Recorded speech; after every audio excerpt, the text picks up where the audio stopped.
MV yuan জিয়ান ফাজহং মুক্তিযুদ্ধের পর পাকিস্তানের করাচি বন্দর থেকে বাংলাদেশের চট্টগ্রাম বন্দরে সরাসরি আসা প্রথম জাহাজ। বুধবার চট্টগ্রাম বন্দরে ভিড়েছিল এ পণ্যবাহী জাহাজটি। এ নিয়ে শুরু হয়েছে সোশ্যাল মিডিয়ায় নানা আলোচনা। এই জাহাজে করে আসা পণ্য নিয়ে দেখা দিয়েছে নেটিজেনদের কৌতূহল।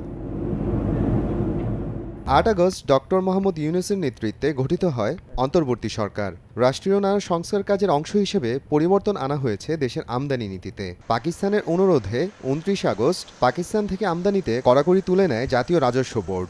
এ পরিবর্তনের মাধ্যমেই খুলে যায় পাকিস্তান বাংলাদেশ যোগাযোগের এক নতুন দরজা। দুই দেশের বাণিজ্যের জন্য এক নতুন দিগন্ত উন্মোচন হয়েছে বলে এক ফেসবুক পোস্টে দাবি করেন বাংলাদেশের পাকিস্তানি রাষ্ট্রদূত সৈয়দ আহমেদ মারুফ। দুবাই ভিত্তিক সংস্থা ফিডার লাইন্স ডিএমসিসি পরিষেবার আওতায় পাকিস্তান থেকে আনা হয় প্রথম পণ্যবাহী জাহাজটি। কাস্টমস কর্মকর্তাদের তথ্য মতে করাচি বন্দর থেকে চট্টগ্রামে এসেছে মোট ২৯৭টি কন্টেইনার। বাকি ৭৩টি কন্টেইনার লোড করা হয়েছে দুবাই থেকে।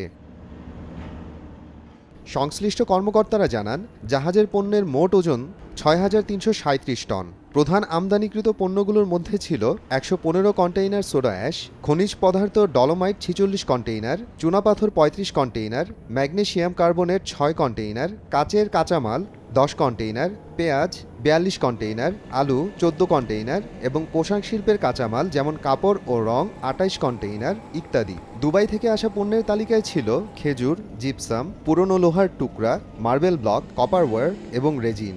একটি কন্টেইনারে অ্যালকোহল জাতীয় পণ্য এসেছে বলেও জানিয়েছেন কাস্টমস সংশ্লিষ্টরা। জানা গেছে, এসব পণ্য আমদানি করেছে আকিজ গ্লাস কারখানা, Pacific jeans, Square pharmaceuticals, Nasir glass, X ceramics, Hafiz corporation এবং এমআর ট্রেডিংস। জাতীয় রাজস্ব বোর্ড থেকে জানা যায়, ২০২৩-২৪ অর্থ বছরে পাকিস্তান থেকে বাংলাদেশে আমদানি হয়েছে ৭৪ কোটি ডলারের পণ্য, যার ৭৯%ই ছিল সুতা, কাপড় ও চামড়ার কাঁচামাল। অন্যদিকে বাংলাদেশ থেকে পাকিস্তানে রফতানি হয়েছে মাত্র ৬ কোটি ডলারের পণ্য। সরাসরি জাহাজ সেবা চালুর সিদ্ধান্তে বাণিজ্যের নতুন সুযোগ তৈরি হলো বলে মনে করছেন ব্যবসায়ীরা। বাংলাদেশ ও পাকিস্তানের বাণিজ্যিক সম্পর্ক ভবিষ্যতে কতটা এগিয়ে যায় তাই এখন দেখার পালা।